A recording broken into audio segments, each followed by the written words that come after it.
early today. Lindsay needs it. Lindsay's nervous. I'm nervous and excited. Well, you should. We got the baddest woman on the planet.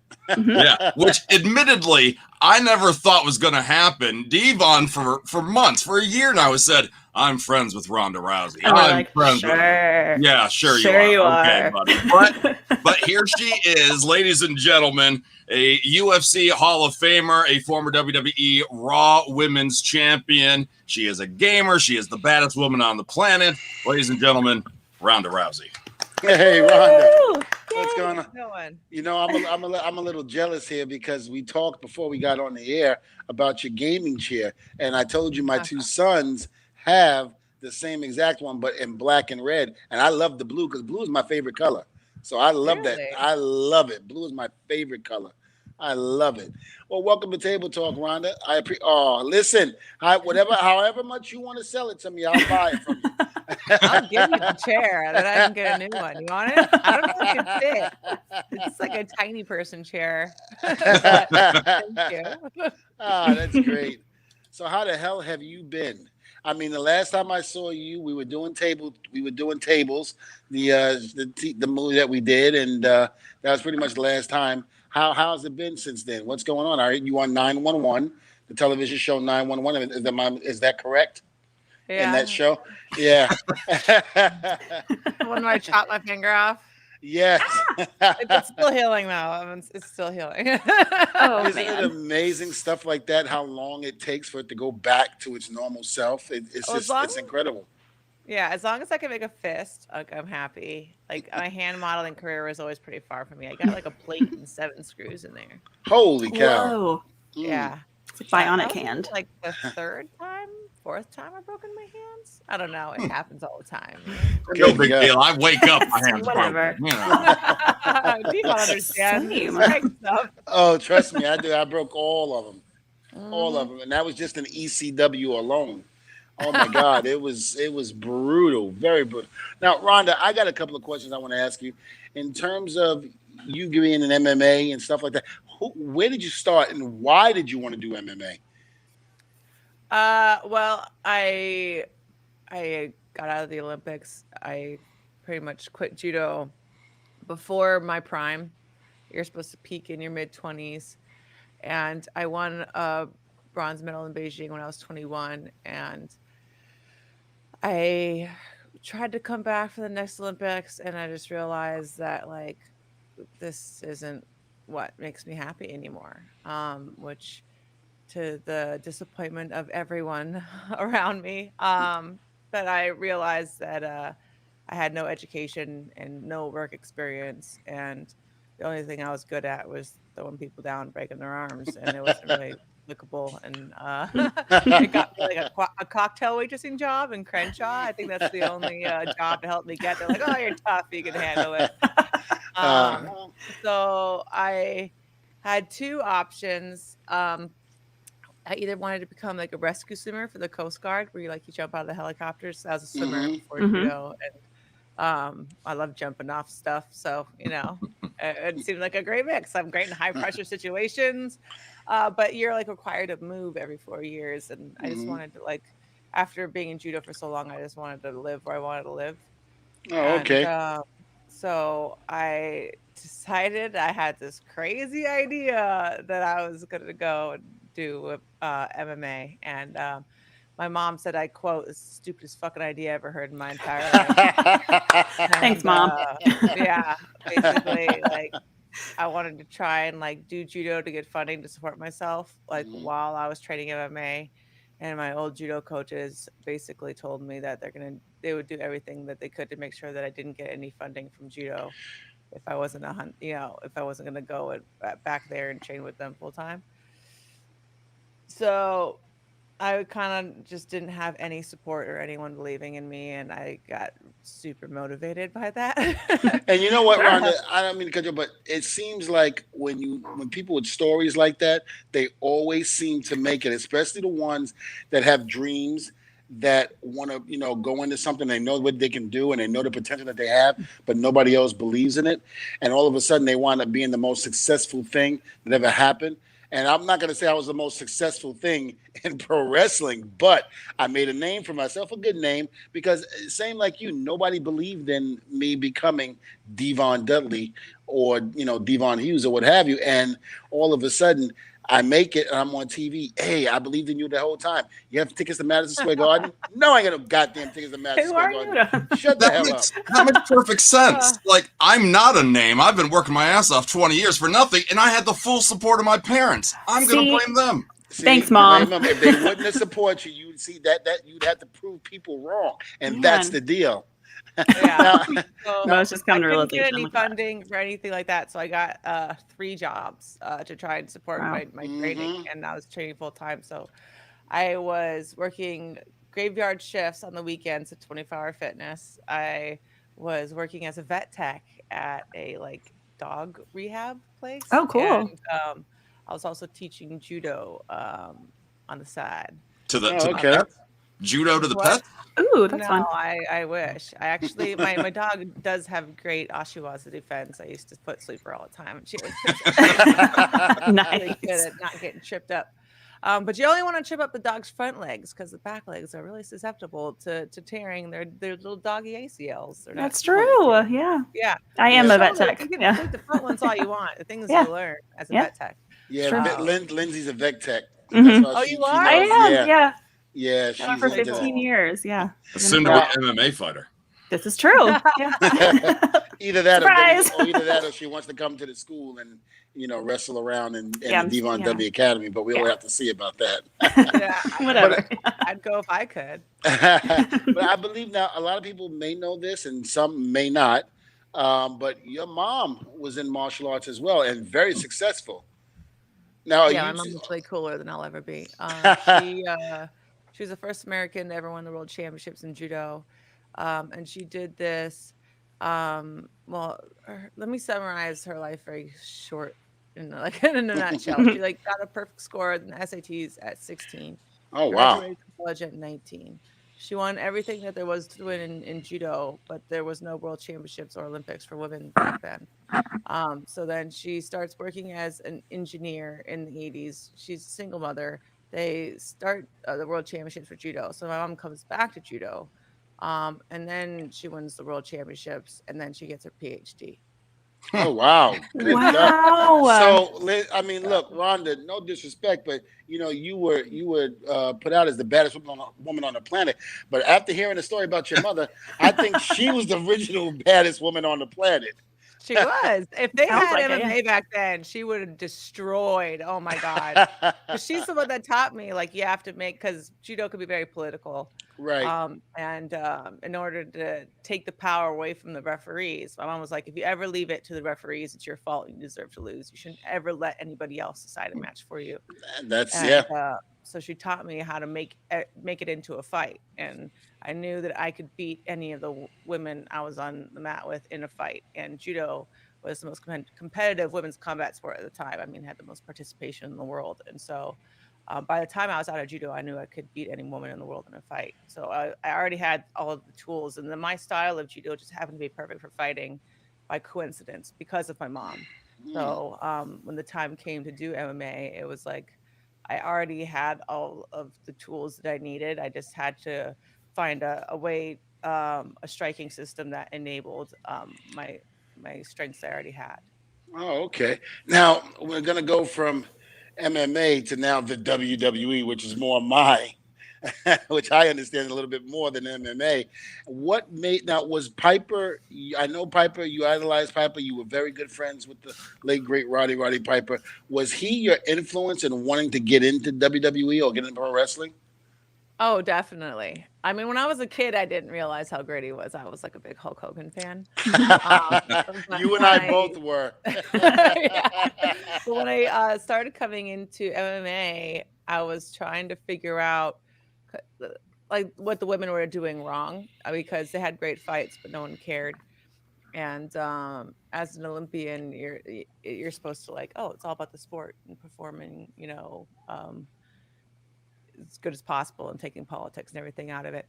And I was trying to figure out how to be an entertainer as well. And then I was down the Roddy Piper black hole, and he was basically like the sensei of that part of my training, you know. Yep. Because that's the kind of thing that no one's really around to teach you. And so he had a huge influence on my life and my career.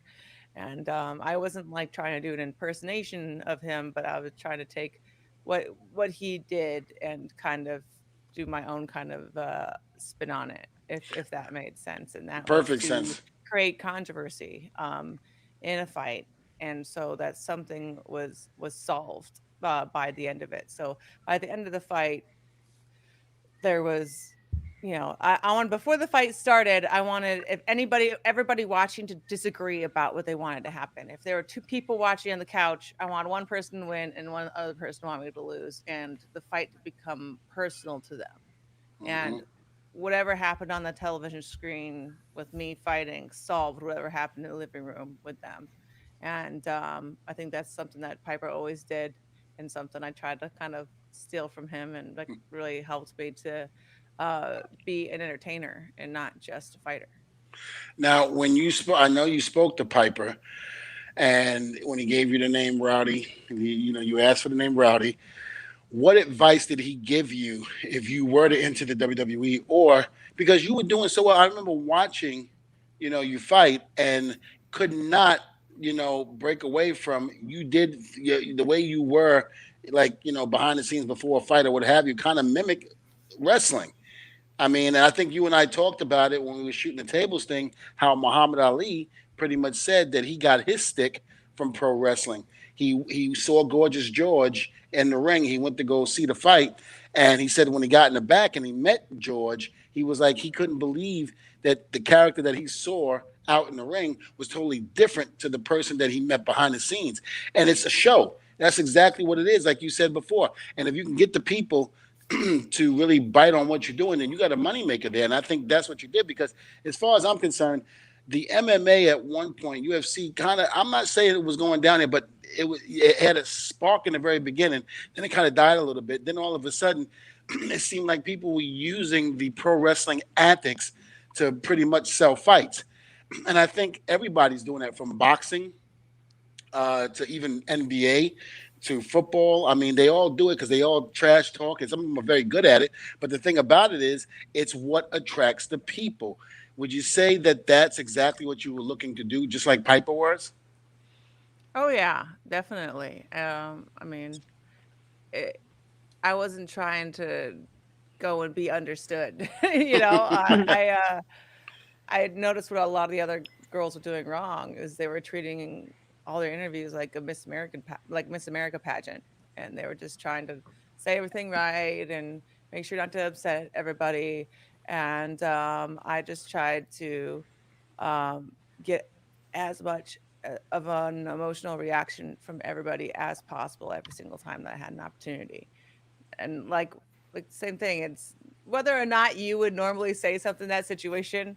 If I knew something would get a reaction, I would say it no matter what. It was like if you're always listening to the devil on your shoulder, you're just like, I'll talk to the angel later. It's that always seemed to be throughout my whole career. That devil wouldn't stop talking. That angel started trying to come in. It was like a clash, but that devil would always. It still talks to you. Yeah, it does. I ain't gonna lie. I ain't gonna lie. It does. It does. Now, your stint in WWE, were you, when you came about and you came into it, was it different than MMA? In other words, what you felt when you were in the MMA, did you feel the same or a little different in WWE's ring from the fans and the people in the crowd? Did you actually feel a little different than what you were feeling in MMA ring? Oh yeah, I mean, there wasn't near the amount of anxiety, and that's the uncertainty of what's going to happen is what causes the anxiety. I think it's not the threat of injury or anything like that. Like I went out in a fight and won in 16 seconds against Alexis Davis. And I mean, I split this whole knuckle open, 9 stitches. I burst a ganglion cyst. I'd been in my knuckle for a while. I broke my thumb in 3 places. at the base Wow. of it. Oh, And, man. you know, I was walking around giving everybody high fives on the way. You know? Like, there's something wrong. There's something going on with my thumb, but I didn't get it checked out for days. Oh my Well, God. I think the You know thing what? There's about it something is, going on there. But the thing is, it's like, I think the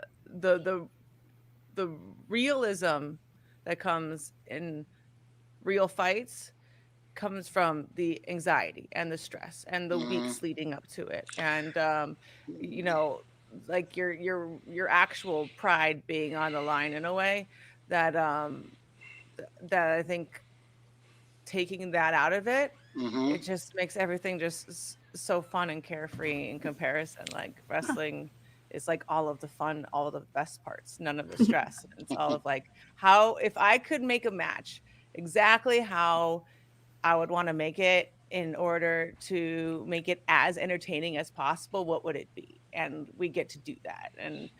And none of the cutting weight and none of the weeks of, you know, build up. I mean, you do build up, but it's like not the same. And it's just like all of the best parts. And so yeah, I think that the major difference is the lack of stress. Like I like at WrestleMania, it kind of just felt like another day. Like I wasn't like freaking out, you know. Hey Travis, what's going on, buddy? That's my man. My man, you want to fight? No, No. no, because I've seen you in the ring with Triple H. I've seen those right left combinations, and I posted a picture on my Instagram when me and Rhonda was hugging, and she wrapped her arms around me and hooked me, and I'd never been picked up by a female off the ground like that with so much ease. And I'm 270 pounds. I remember looking at Rhonda going, "Can you please put me down and stop?" This is hurting my man pride. Stop it.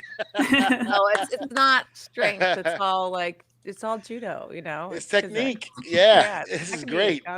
On the topic of WWE, I have tons of people writing in the same question, and WWE President Nick Khan recently said it's only a matter of time, a certain point in time. When are you coming back to WWE? Oh, you know what? I actually waited until this moment to tell everybody. So thank you for asking me that. I just wanted to be prompted. So wait a minute, we're gonna get firsthand right here an answer. I love it. Right on table talk. Rhonda, I knew there was a reason why you and I clicked. God, you're good. God, you're good. Yes. I don't know what I feel like it. Testify. I'll come back and I feel like it. So you coming back? How are you feeling? Eventually. Oh, all right. I feel like it. I don't know. I would love if you do come back. I would love to produce one of your matches. I really would. I would love to be able to produce one of your matches. I mean, I was jealous at the time when you came in and when I was a producer because I was like, man, give me a Ronda, give me a Ronda. So every show I would look at, I'd be like, oh, damn, I don't have that match. Damn. Well, now I feel like I have enough pull to make requests. So yes. I'm definitely doing it. Yes. Yeah. Actually, oh, man, I want to like run some stuff past you or whatever. It's, you know, pandemic and craziness. But like, no, I keep thinking of like some new stuff I want to try. And I'm like, I need like someone like strong that understands. That I can like, okay, hear me out. Right. I love it because, you know, and Rhonda, you know, and I tell people this all the time, you basically helped me because it was at a point in my career where I was stepping down from talent to producer. And it's like when you do things like that, sometimes that inner you that still wants to get in that ring and wrestle, you're not able to wrestle, but you just produce it. And sometimes it takes a lot out of you. You're just like, damn, I want to get back in that ring. And I was kind of feeling down and out about it. And then all of a sudden, Rhonda would come to me and we would talk and she would like, you know, just bend my ear. They're like, hey, I have advice. I want to ask you some questions. And, you know, we would talk for not hours, but, you know, as long as we could in the back before the show started. And she made me feel like, man, I was like, Rhonda's asking me for advice. I love it. And was taking it. And I actually saw it performed in the ring. So it was great. Thank you for that. And then, like I told you, thank you for the opportunity to do tables. And I can't wait for us to do tables too. And I think it's going to be bigger than the first one. Oh, definitely. And no, like really, thank you. You're an amazing teacher and you have like so much to offer. And I know that you have so much to offer like as talent as well, but I think you have so much more to offer as as a teacher than you give yourself credit for. And Thank you. it's really cool to see, like, teaching your sons and everything like that. And Yeah. I can't wait till I have the opportunity to, like, take all of your, like, advice and at like directly as a producer, not like being like, hey, like, this is something that I heard from Devon earlier that I really think is cool, Instead of just us like conniving and coming up with something together, I think would be so fun.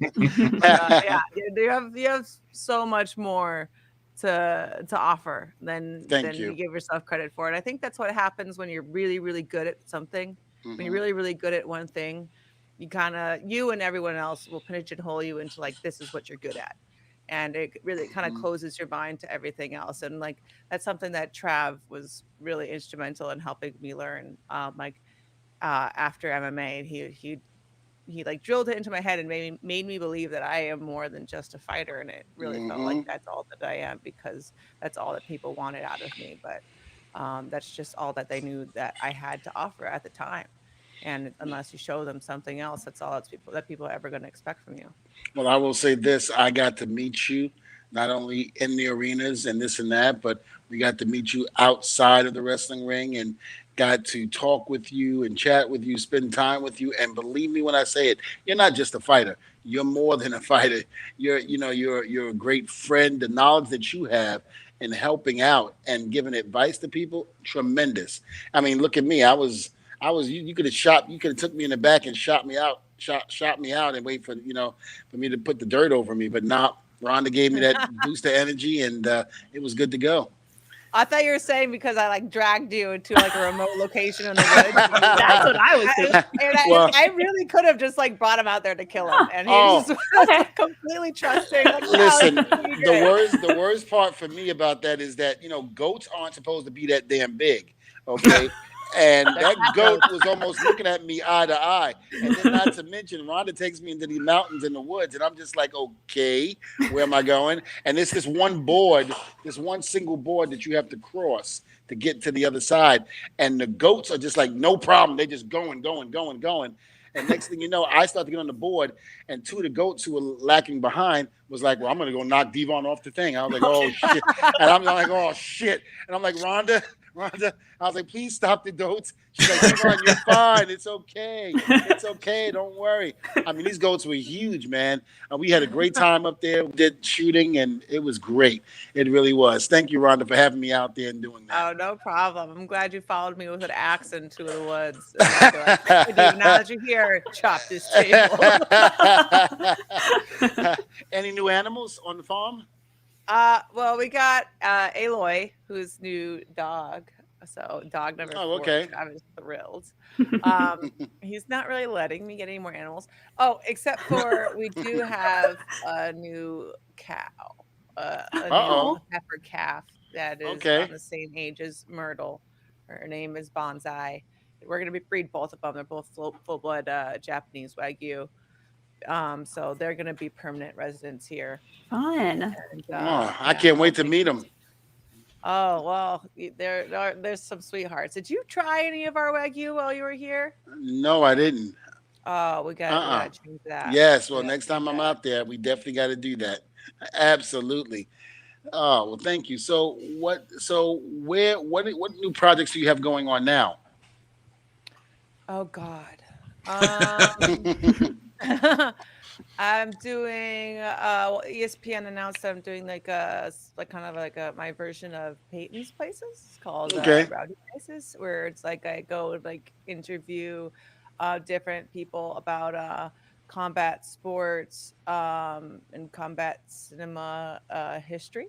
Okay. And I think we actually did anyone reach out to you yet? Because actually we wanted to come and talk to you and No, go see no, the old I'd be, well, we're going to be reaching out to you. I'm yes, I gonna would go love see to like do the it. old ECW arena and show me like where everybody bled Yeah. and things Hey, like that. you see my Take a look, forehead. the whole You see my, thing. You're yeah, right. you see my forehead.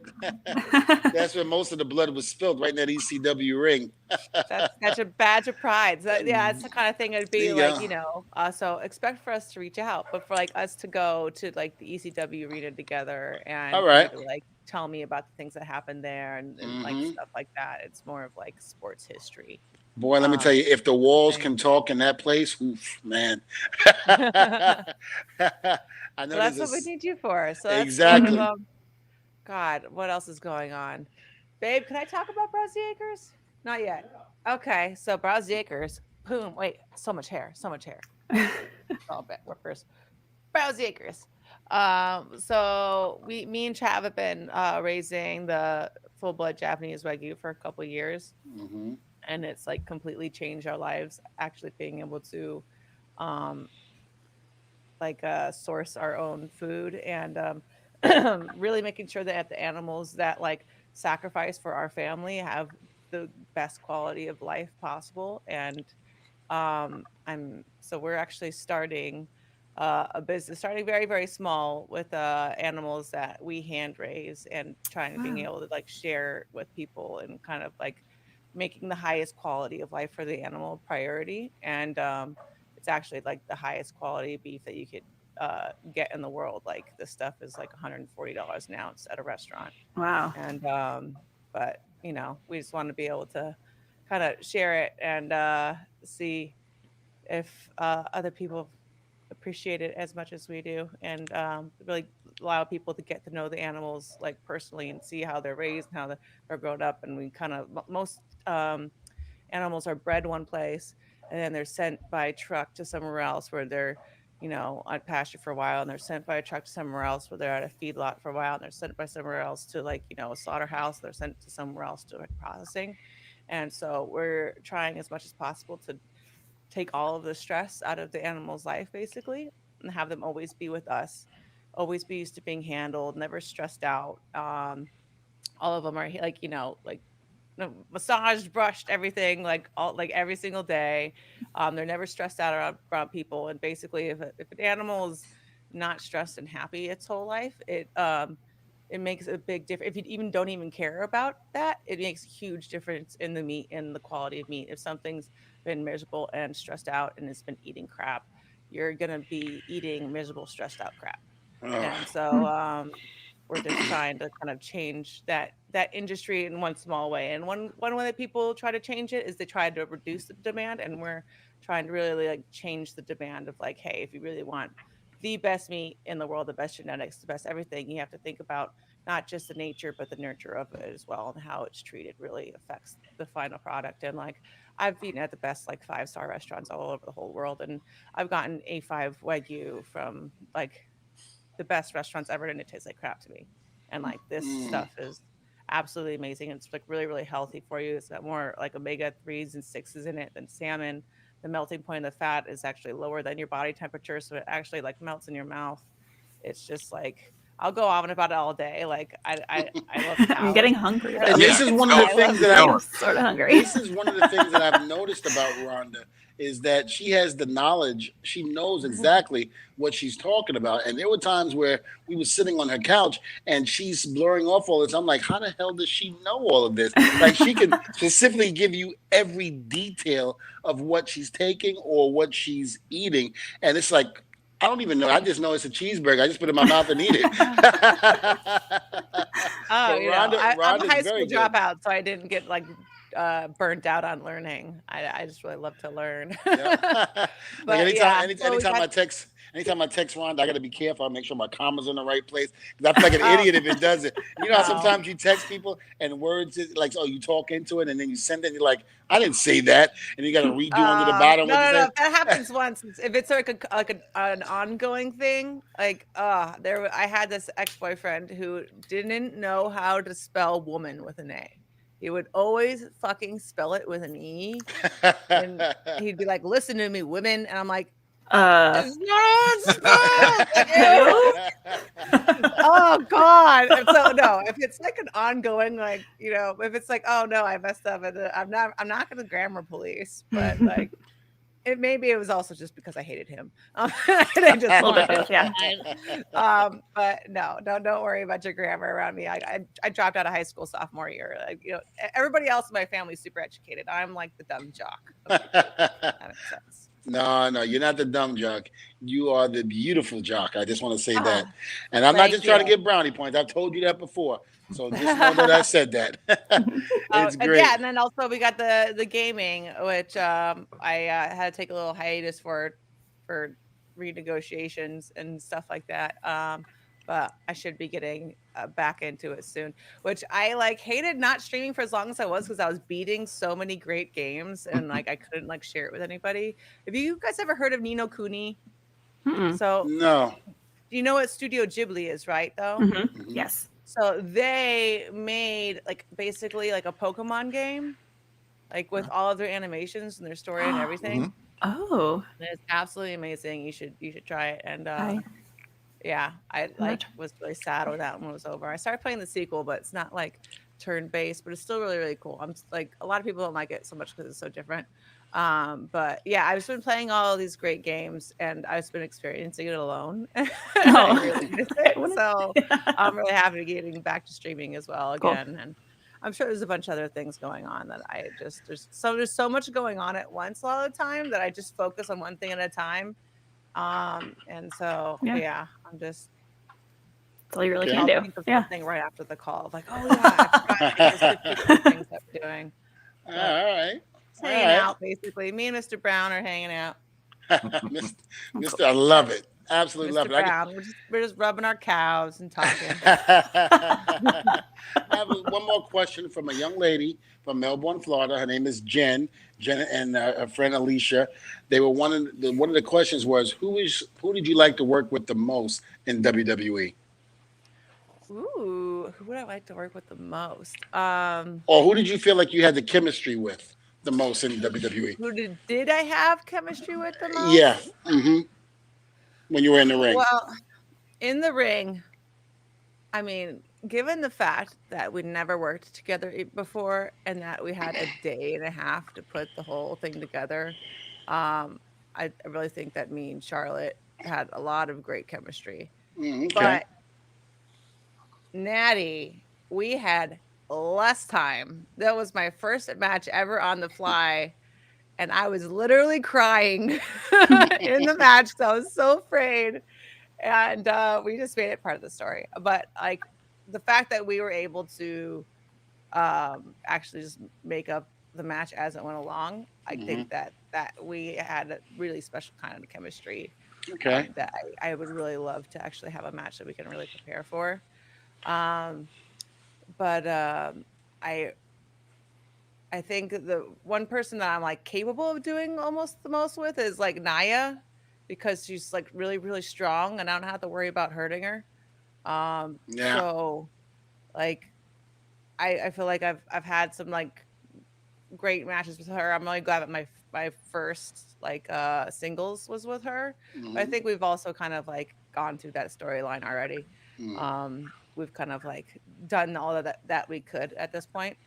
But I would really, just from like watching, like I really like having like someone like really strong that I could work with that I can like use as a base, but that can also base off me. And I would love to work with Rhea Ripley. I like feel like I'd be able to like do some really Okay, cool I can stuff see that. with her. Whenever I work with somebody, I think of like, what is it that I could do only with them and they could do only with me. I try to think of one thing that we could do that is entirely unique on our match and that only we could do. Which I feel like there's a lot of things that I could think of for me and Rhea. But Bianca too, honestly. I mean, they're both like really, really strong chicks. That I still feel like I could lift as well. So I think like finding that, I think I would have like the most options with them. And I'm just so glad there's like some like new faces and blood coming into the division as well.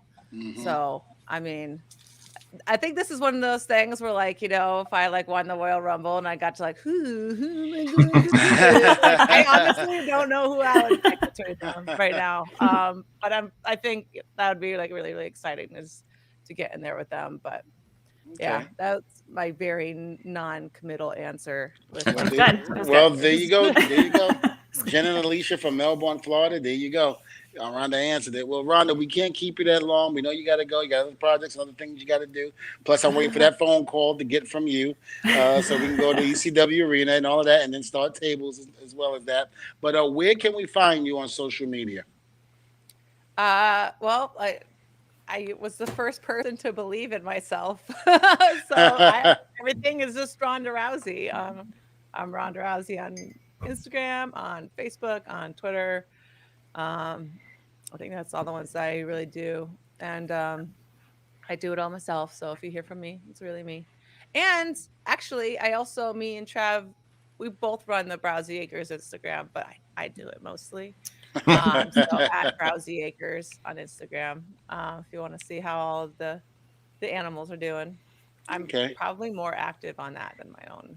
Definitely, actually, more active on that than my own Instagram. So, all right, I'm gonna get a bunch of like marks trolling me on there. It's like my happy place on social. You know, it's just the animals. Not anymore. Well, fantastic. Well, listen, Rhonda, again, thank you so much for coming on the show. It's been an absolute pleasure. And again, I can't begin to tell you how much I value your friendship and just you as a person. You are a wonderful person inside and out of the ring. You're wonderful. You scary as hell in the ring. I'm gonna tell you that right now. And I'm so glad I became a producer before you got there. Because I don't know. After feeling you hug me and lift me, I was like, yeah, that would have been good. We could have been a tag team. You know, as long as we're working together, not against each other. Storyline, nope. I'm not turning on Rhonda. Nope. I was about to say, just don't cross me. Nope. Not turning on Rhonda. And if Rhonda gets upset and it happens to turn on me one time, I'll be like, Rhonda, listen, we're friends. We can't do this. It's like the Mega Powers before they exploded when Hogan was trying to convince Macho Man, look, we're friends. We can't do this. Don't do this. I'm like, Rhonda, don't do this. Please. I don't want to get my ass kicked in front of millions of people. Please. We can't do this. But thank you so much for being on the show, Rhonda. And we'll definitely be talking soon. And again, you are truly a class act. And I can't even say that even more. You are truly a class act. Thank you so much for your friendship. And just thank you for being you. Oh, you're so sweet. Well, you know how to flatter a girl. I appreciate it. Thank you. And please tell Travis I said hello. And I'll be over there soon. He says hello. Hello. Tell Travis we got some bromancing to do when I get back up there. Okay. Hey, watch it. No, in a good way. All right, Rhonda, you take care, darling. Thank you so much for being on the show. Thank you. Thank you guys. Bye, dog. You too. Bye. Thank you. Bye. That good stuff right there, and the good stuff continues. The good stuff continues. We go from the baddest woman on the planet to arguably the baddest man on the microphone. Oh, okay. I watching the original ECW, I was always blown away by this guy's ability to make you laugh, to piss you off at the same time. He is an ECW original and no stranger to the Dudley family. Well. Joel Gertner, everybody. Thank you. Welcome. What's going on, buddy? What's going on? Oh, no. Joel, the harder, I'm like a Rubik's Cube. The more you play with me, the harder it gets, Gertner. Yes, sir. Yes, okay, sir. Give me one. Give me one off the top of your head that you can do right now for us. If you're in the ring with me and Bubba right now, like you used to do, give me one. How about? Oh, how about the Sonny Bono one?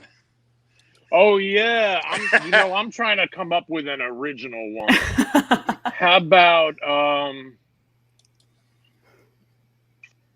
putting him on the spot? Well, it is I, the lyrical miracle, the sexual, intellectual, the cunning linguist, and the quintessential stud muffin. Joel, Devon, you may have put Mae Young through a table, but I don't know if even you are able to say you've been with every woman in wrestling since Betty Grable. And today, that is the talk of our table. Gertner. Yes. Oh, it's so good. Impressive. On my Instagram, I put your picture up saying you were coming, and somebody put the sexual intellectual Joel. I'm California dreaming, and I leave the girls screaming because I'm a pussy licking demon with vanilla flavor semen. Gertner. Yes, sir. You know, with hipsters, I've had to change it over the last couple of decades. And instead of it being vanilla flavored, it's had to become like creme brulee or dulce de leche or whatever else. So I'm all for bougie. reinventing myself. Yeah, of course. Devon, not just hyperbolizing, but in all honesty, right? Like keeping it on 101. Mm-hmm. What kind of ill Dudley would Ronda Rousey have made? Remember Spike had a girlfriend? Like if we would have given Spike a sister, like a big sister, and it was Ronda Rousey as Ronda Dudley, what kind of damage could she have done? Well, I'm going to say this. I would have had Ronda with us because you don't want to see Ronda on LSD like Spike was. I'd rather give Spike Nicole Bass. I think that would have been something right there. And leave Ronda with me and Bubba. That would have been great. It really would have been. I wish Ronda was there back in the ECW days. I can only imagine the storyline that Paul Heyman would have had for her. It would have been incredible. She's awesome. No, she's all wrestling, man. You could tell, I can tell. I mean, you know, I've been watching wrestling, you know, since maybe '84. Mm-hmm. But, you know, a lot of people who try to say that, you know, she came in, she's grabbing a paycheck, she's not wrestling. If you know, you know. And you know that Ronda is all wrestling. And if she wasn't, anyway, she is. Because she was trained in grappling by Judo Jean LaBelle. And it doesn't get any more legit than that. So I wish we could have worked with her. Absolutely. I can only imagine. I would have loved to see her tap out Taz. Oh, wow. I can imagine Ronda walking in and go, hey, can I sit here? And fucking Taz go, no, what the fuck you want? Get the hell out of here. I can see Ronda's eyes get big and freaking start choking Taz out. Strap on a Juji Kamuji and there we go. Let me tell you something, though. I'm not going to tell Taz you said it. He'll be seeing orange. You know him. He won't be saying anything if Ronda grabs him. And Devon will just hide behind Ronda if need be. Yeah. No, I would help. I'd help her put Taz through a table. We never had a chance to put Taz through a table, but I would love to help Ronda if that was the case back then. Wow.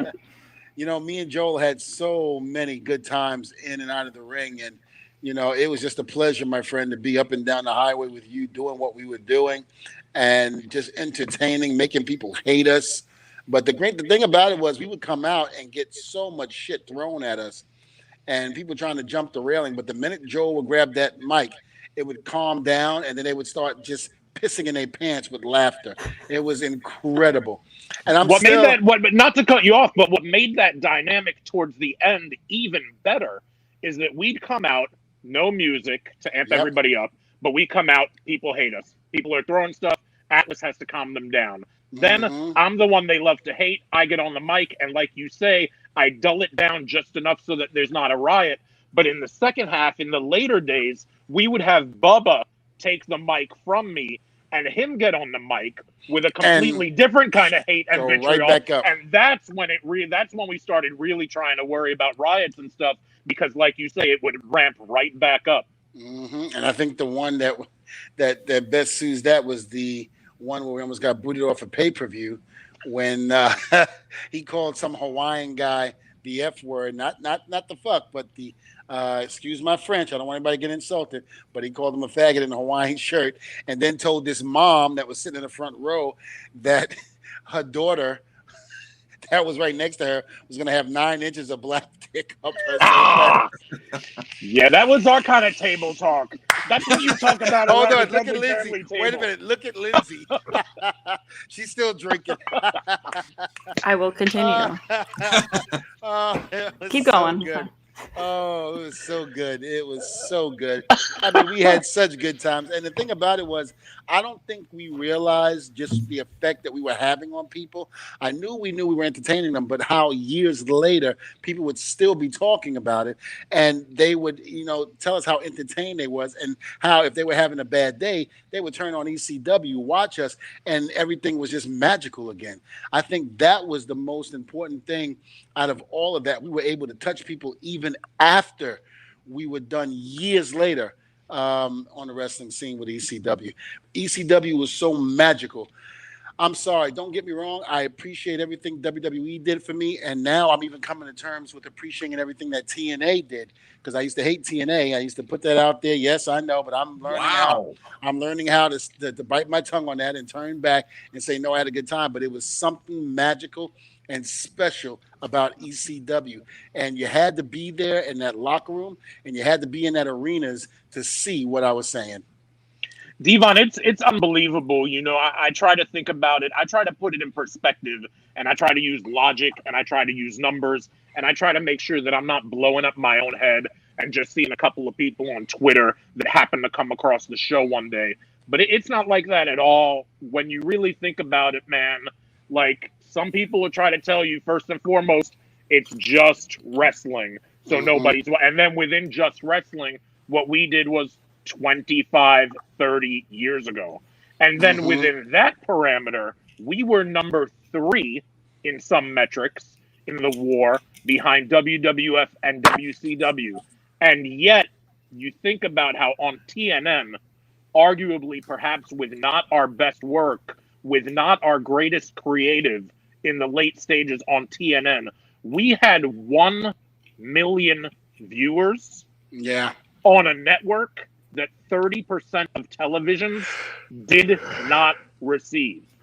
And that's just, you think about that, the books, the reunion shows that both companies, WWE and TNA, did, WWE making us our 3rd brand before NXT was. You think about stuff like that, and it's just amazing how relevant we have been able to remain so many decades later. And, somebody asked me the question all the time, do you think ECW could ever come back? Do you think you could have that locker room like that again? And I tell them no. I was like, we were a special brand of misfits. We really were. We were pro wrestling's problem child. We were the grunge of professional wrestling. Nobody wanted us. Nobody was going to give us a chance. We were trying to knock down those doors, but they made sure they put padlocks and made it a steel door. And when that came about, then we went to ECW, and it all let out. Paul Heyman let us be us. And that's something that I will always be grateful for with Paul, because he gave us creative control within reason, but he let us be us and let us be able to come out and do what we did. And for that, I will always be humbled to Paul Heyman. We did it somewhat pre-social media. We did it all pre-social media. We did it somewhat pre-internet. When you think about it, you can compare us to your favorite 60s rock band or even 90s grunge band or rap band. You can compare us within wrestling like a territory to Dallas World Class or to Mid-South UWF. We had that kind of fire and that kind of spirit behind us. We were like the last territory. And I think, like you say, it's the kind of thing you can't catch it in a bottle again, because it was lightning in a bottle. Yep. I mean, even, we're cutting promos in the back of the ECW arena building, and people are making noise. Joel is cutting his promo. Shut up, Julio. Just out of the blue. Just out of the blue. Because, usually when you make noise in the background, you got to go, okay, cut, wait a minute. We can't have that. But Joel was very good. Joel picked up on it. Like, you had noise in the background. He's like, well, it is I. He'd do his stick with the Dudley Boys. And now with the Eliminator, shut up, Julio, because, it'd be some whatever. And Paulie would be in the back to amplify it even more, breaking bottles in the back, throwing it. So it make it look like Julio was mad in the background. It was freaking phenomenal. D, you got to save a promo like that every once in a while because it's 4:45 in the morning in Dudleyville, and you're just trying to get to Denny's and have dinner while everybody's having breakfast. That's it. And we were talking about that last week with Francine on how he had us at the arenas until 4 or 5 o'clock in the morning, and then he wants us to be like, you know, vibrant and rejuvenated. Meanwhile, we're like trying to keep our eyes open and all of that. And I'm just like, Paulie, you want us to be all upspring? We just got finished wrestling a war. Then we sat around waiting to do our promos, and now you want us to be, hey, here we go. But we did it though, and that was the thing, because it was the love that we had not only for the business but for the company, and we believed in so much in what we were doing, and we weren't trying to take WWE spot. We weren't trying to take WCW spot. We just wanted to make sure that people knew that those 3 letters ECW wasn't just some indie promotion, but it was something that was going to help change the face of pro wrestling. And you know what? We did, because I don't care. In many ways, no, I don't care what anybody says, and I get goosebumps just thinking about it. We set the tone for the Attitude Era. There would be no Steve Austin drinking the beer, coming to the ringside if Sandman didn't do it first. Trust me when I say it.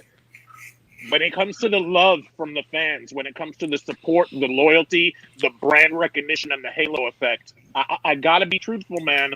We may not have been looking to take WCW's spot, but we got it, man. Because look, nothing against anybody who went through WCW. It's not their fault. They're not to blame. But I mean, the argument I'm making is, look how WCW wound up going on in legacy form within the WWE narrative. And then look at how we have become kind of under that umbrella, a more cherished and a more popular brand. It's just, you know, we may not have been looking for 1 million followers. We may have been happy with 600,000 or 700,000 because who gets TNN anyway? But we just, you know, when it was on all cylinders, it was there, brother. Yeah, it was. And I was so happy to be a part of that. And so happy to share a ring with you, my friend. Thank you, man. So happy. So happy. It was fun times. It really was, and you know, it'll never be duplicated again. I wish it could be, and I wish I was 20 years younger so I could enjoy it. My body's so beat up with arthritis and all of that because of all the bullshit we did over the years. And people ask me, they go, "Would you take back what you did?" Hell no. I said, "Look at what we did, and look at how we changed the professional wrestling." And again, I can't help from keep saying that, but it's the truth. I mean, that's how passionate we were about this. Politically incorrect. And damn proud of it. That was ECW. Well, man, you lived your dream. I mean, you completely you went all the way. I'm still hopeful as a talker that I've got more gas in my tank. And at 45, I think of what Paul is doing now at 55. I think of what the guys like Heenan and Freddie Blassie. Like, I'm just hopeful for what I might still be able to do in the next 10 or 20 years. But you don't need to worry about that, D, because you went from somebody as a child who subscribed to WWF magazine and it comes to you every month in the mail with your name on it. And then later on, you would go on in life as a world tag team champion and you'd be on the cover of WWF magazine. So you've already gone all the way from 0 to 10. And that, I think, is to be commended. Here's what Joel Gertner is pointing at. When I got to ECW and I met Joel, we were talking one day and I said, yeah, I got all of these magazines that I had when I was a kid.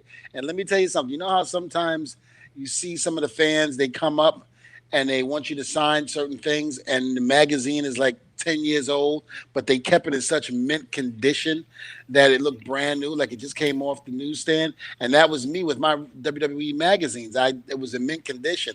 And I remember giving it to Joel and Joel goes, oh my God, what the hell? So now let's fast forward 30 years later. I'm watching, I think it was Instagram. He's doing a live feed and all of a sudden those same magazines he's selling. And I'm looking at him. I go, wait a minute. Those are my magazines. Oh, no. I said, wait a minute. No. So I type I type in and I go, I better get a percentage of that money. Oh, no. Shit, the shoot of it all. I paid $9.95 for that shit. Devon is ribbing me on the square, something ferocious. Yeah. The truth of it all is Devon was there for the auction, and there were some WWF magazines, but not his. Devon has entrusted me, and he must like me. Devon has entrusted me with his personal magazines so that I would store them and watch over them, and he would have more room in his home with his family. He knew he could trust me with them. So I have stacks full, and this is why I referenced them before, because they were on my mind, of WWF magazines that were originally sent to Devon's home through subscription. These are WWF magazines from the 80s with labels on them that say Devon Hughes and his address. Let me point this out. Original ECW t-shirts go for $200 a clip. Wow. I could be selling Devon's magazines for $200 a piece, and I've got them sitting in my in-laws' garage. Now you know I can be trusted. Well, hey, such a good friend. Let me just say this. Go ahead and make a fortune, my brother. You deserve it. You deserve it. No, we'll chop it and we'll figure it out. It's going to be the two of us on a private island with those in about 25 years, bro. Hey, I want to own the island from all the shit. I'm telling you, man, dude, I've got an I just put it up on Twitter today. You can go to Stud Muffin Says on Twitter and see it. I've got an Andre the Giant paycheck from St. Louis from '82. It's signed on the back by him for deposit only, Andre Rousimov. And they were just selling some stuff from Paul Bosch's estate last month. And there was an Andre the Giant contract with Paul Bosch, Andre Rousimov. It went in the estate sale auction for $8,000. I'm pretty sure that my check could probably go for 10, but the stuff that I love and the stuff that I'm taking care of and I cherish, I'd rather have them. I'd rather have these magazines in case Devon one day wants them back. Those magazines and that check, you'd have to pry them from my cold, dead hands. Now, let me ask you a question. How much was the check for Andre? Here's the story on the Andre check. He got it in October of '82. It was written, I believe, for one night's work in St. Louis for $3,000. It was for Muchnick and Geigel. It was for the NWA St. Louis territory. Okay. He was paid $3,244, which in 1982 money, I was watching game shows around 82 as a kid. They were giving away brand new cars. Brand new cars were about $5,500.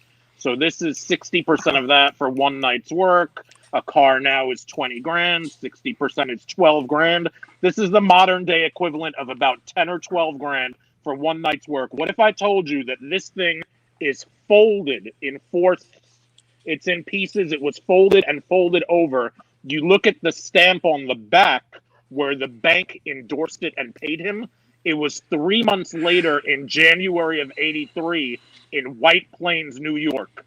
Andre the Giant kept a check for one night's work for today's equivalent of $12,000 and didn't cash it for 3 months.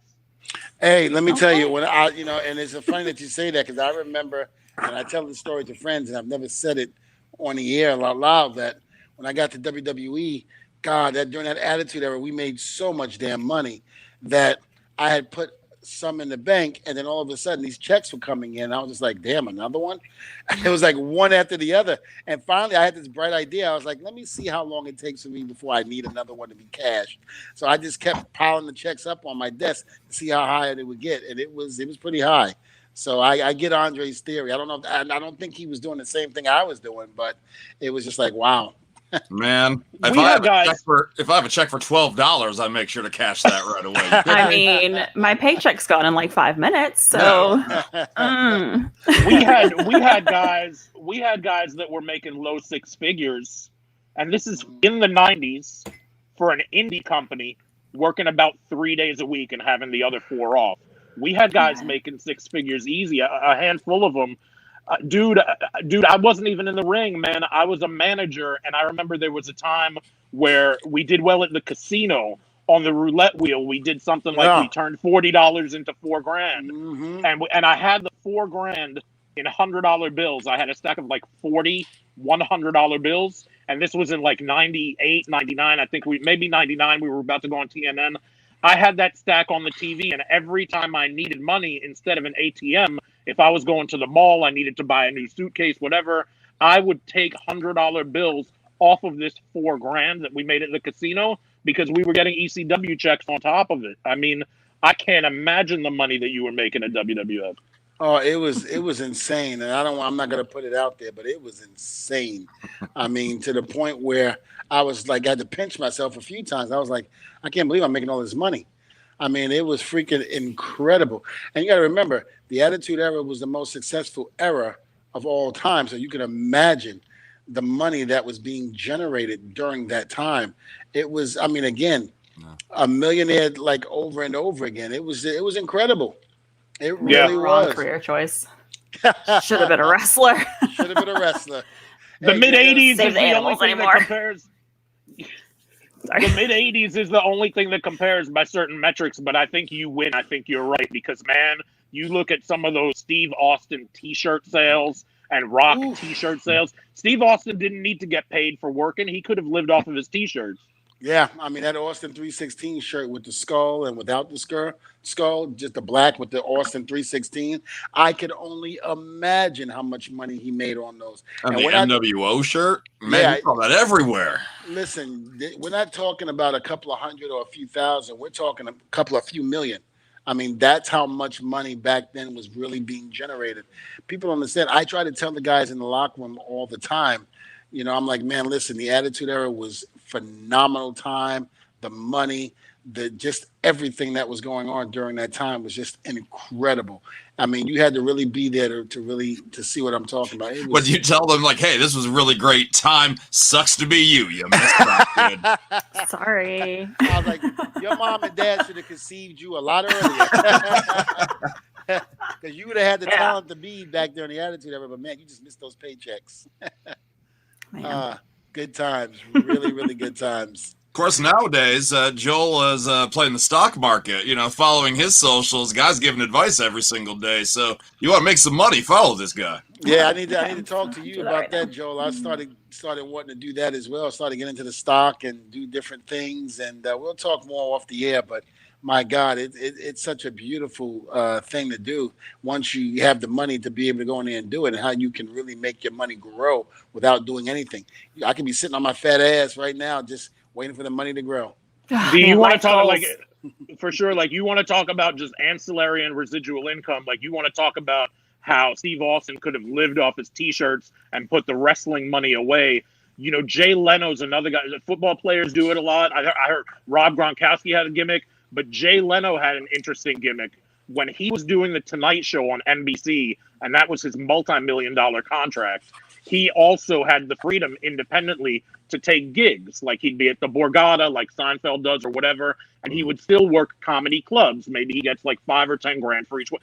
He would live off the stand-up comedy money, and he would put the NBC money away. Wow. Which is just, just tremendous. Unbelievable. Yeah.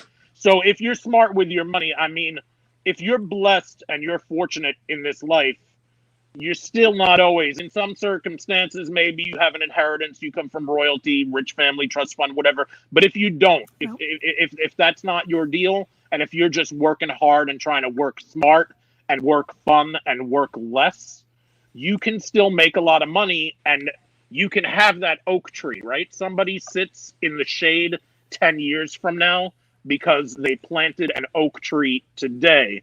You can have that oak tree, but nobody's going to give you the tree. They're going to give you the seed. Mm-hmm. And that's important because the seed is not that hard to find.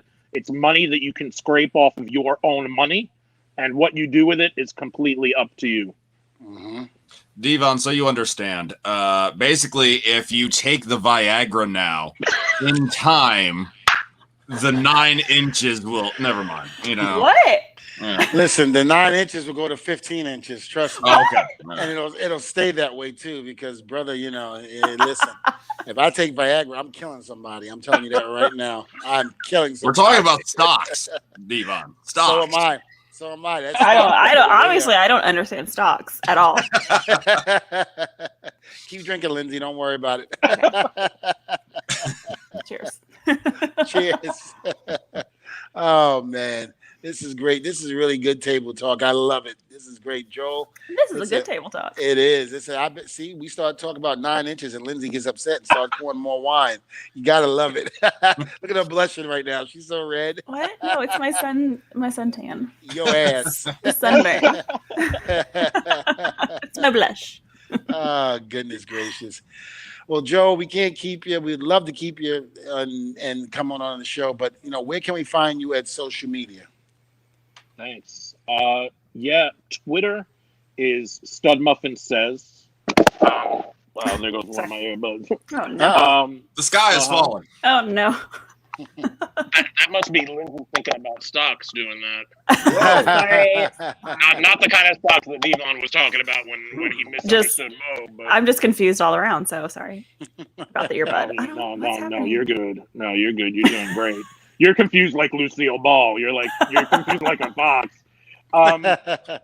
So Twitter is Stud Muffin Says. Instagram is Quintessential Stud Muffin.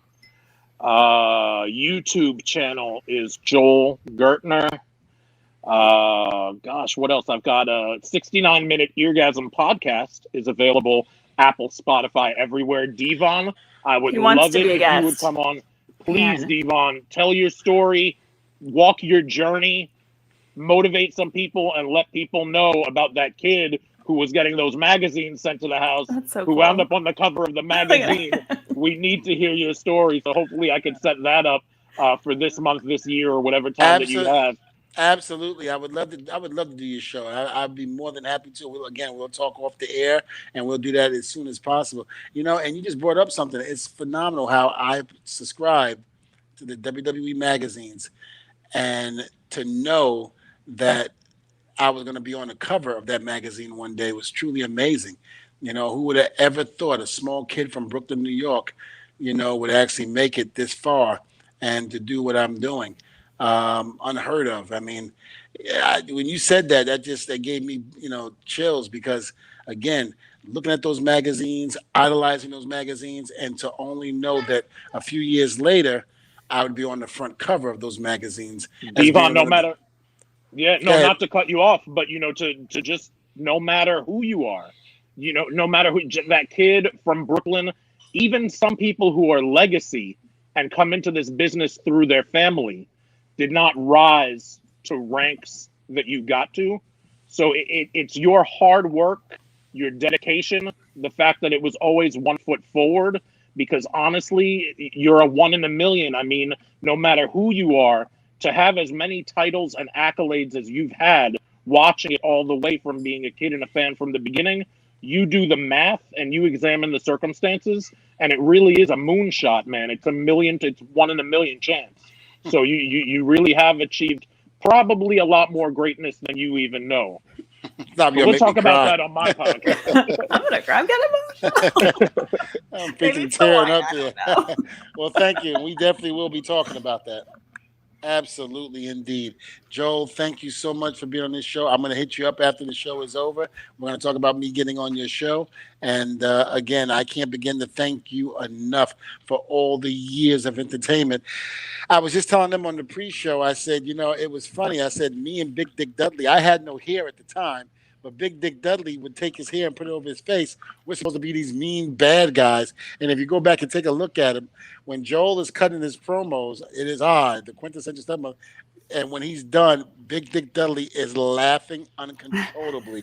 And you can see the hair moving because it came down the face, and you can see it moving. And me, I don't have any hair to do it. And I got my hand like this inside my tape. And the referee's looking at me going, Devon, stop laughing. I go, I am not laughing. Shut up.